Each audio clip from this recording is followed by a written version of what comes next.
killer and a thriller and a killer when I get the gorilla in Manila.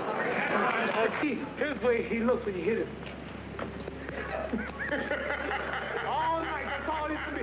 All night in Malaysia. Muhammad Ali, the greatest heavyweight boxer of all time. In and outside the ring, he was a symbol of hope, strength, and defiance. But behind the swagger and charming smile lies a lesser-known story. A story of cruelty, betrayal, and the emotional devastation of a man who never deserved it. This is the dark side of Muhammad Ali and how it nearly broke Joe Frazier.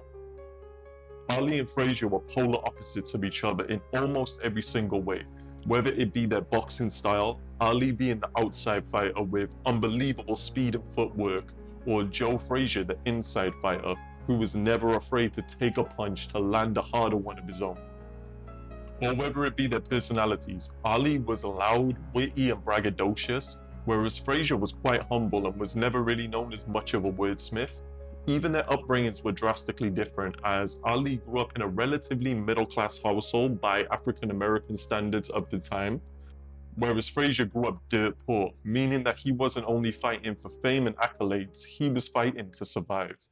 Frazier ended up fighting his way out of poverty. He was a standout amateur, even winning gold at the 1964 Olympics. He turned pro not long after and kept knocking guys out until he found himself in heavyweight title contention.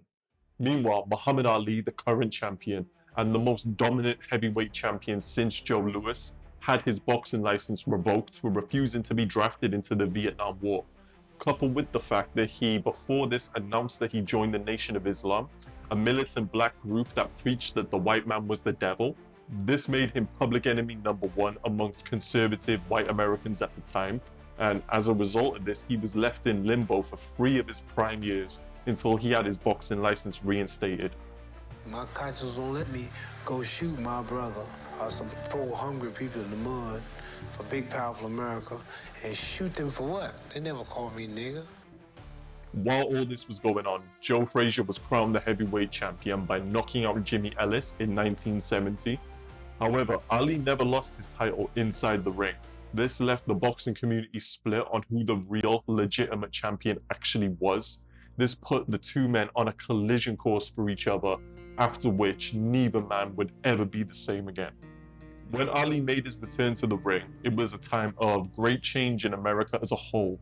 You had the younger, more left-leaning generation who admired Muhammad Ali's stance on the Vietnam War, and you also had the older, more right-leaning generation who found Frazier's humility to be a lot more palatable than Ali's brash demeanor and political outspokenness. Noticing this, Ali sensed an opportunity to twist the narrative in his favor, and the attacks began soon after. Well, people like him we call Uncle Toms. Uncle Tom was a Negro who wanted to stay a slave. Uncle Tom was a Negro. Whenever the slave master's house caught on fire, he would say, "Master, our house is on fire." Ali repeatedly called Frazier an Uncle Tom, a word that cut deeper than any punch ever could. Ali branded him as a race traitor who bowed down to the white establishment, but nothing could be any further from the truth. Frazier grew up dirt poor in the deep south.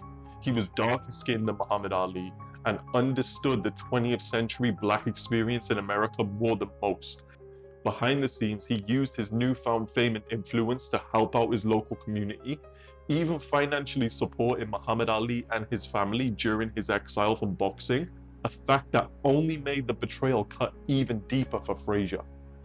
This dispute turned into more than a mere boxing match. It became a fight for one man's dignity and honor, and thanks to the narrative that Ali spun, it also became a battle for the future of American culture in general. On March 8, 1971, the day the whole world stopped to witness two titans collide. For 50 brutal rounds, these two men battled, taking each other to the brink of death. But when the dust settled, it was Joe Frazier who would emerge victorious. On that night, Joe Frazier reached the apex of his boxing ability. For 15 rounds straight, he never stopped moving, cutting off the ring, closing the distance on Ali, making it impossible for him to dance, constantly looking for a home for his vicious left hook, which he did over and over again throughout the fight, culminating in a 15th round knockdown that sealed the victory for Frazier. It's also reported that during this fight alone, Frazier lost 10 pounds of body weight through sheer work rate alone. That's how much this fight meant to him.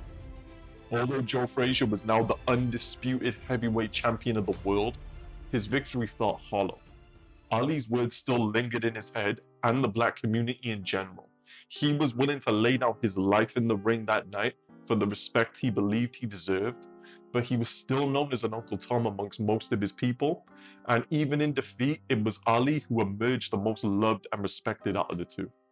He felt incredibly deflated by this and, to be honest, was never quite the same fighter again. He soon lost the title to George Foreman and also lost the rematch to Muhammad Ali, who ended up beating George Foreman to reclaim the title for himself. A third fight between the two men was scheduled to be a definitive conclusion to their rivalry, and Joe Frazier saw this as his final opportunity to gain the admiration he deserved. In the build-up to the third fight, Ali kicked the disrespect up a notch. No longer just content with questioning Frazier's racial loyalties, he now began to outright humiliate him. He called him a gorilla, using narratives and stereotypes that Ali himself tried so desperately to disprove about black people. And unsurprisingly, the white reporters in the crowd reveled in the permission slip that Ali gave them to publicly mock another black man in this manner. Come on, girl. We in Manila. Joe Frazier is so ugly, his face should be donated to the Bureau of Wildlife. Hey, it's Joe Frazier. Joe Frazier. Joe Frazier. Joe Frazier. Joe Frazier. The final battle between these two legends, the Thrilla in Manila, took place in 1975 in the Philippines. At this point, both men had one win apiece, so this final eliminator was the last chance for either man to claim superiority. And they both gave their all in trying to do so. The Thrilla in Manila is known as one of the most brutal and devastating boxing matches in history. So many ebbs and flows, so many switches in momentum, with both men imposing their styles on each other and breaking each other down to the point of near death. So much so that in the championship rounds, it was clear for anyone watching around the world that both of these men were only still on their feet through sheer willpower alone. After 14 grueling rounds, Frazier's trainer, the legendary Eddie Futch, stopped the fight, which was heavily protested by a nearly blind Joe Frazier. But heavily worried about his fighter's safety, Futch insisted, saying to Frazier, "Sit down, son, it's all over, but no one will ever forget what you did here today." Ali also stated in a later interview that the Thrilla in Manila was the closest thing to death he ever experienced. One of the greatest boxing matches of all time, where both men left a piece of themselves behind in that ring, which neither would ever get back. They were both retired by the time the decade was out. Frazier carried the emotional and neurological scars of his wars with Ali years after retirement. He had a bitterness inside him that he just couldn't shake, even years after the rivalry ended. This probably wasn't helped by a series of post-retirement financial issues. While he had to watch the man who betrayed him and publicly humiliated him continue to be one of the most loved and wealthiest men in sport. To his credit, a much older and wiser Ali publicly expressed his deep regret for the harsh comments that were made towards Joe Frazier, acknowledging that he crossed the line, especially when it came to the racial insults. Now, although both men never publicly reconciled, they did seem to gain a mutual respect for each other in their final years. That was my problem. He didn't scare me, throughout the craziness he talked about, just the fight and guys he had beat up over the years. I said, yeah, but I ain't Sonny Liston, right? I ain't this one, I ain't that one, you know what I'm saying? You dealing with smoking Joe Frazier.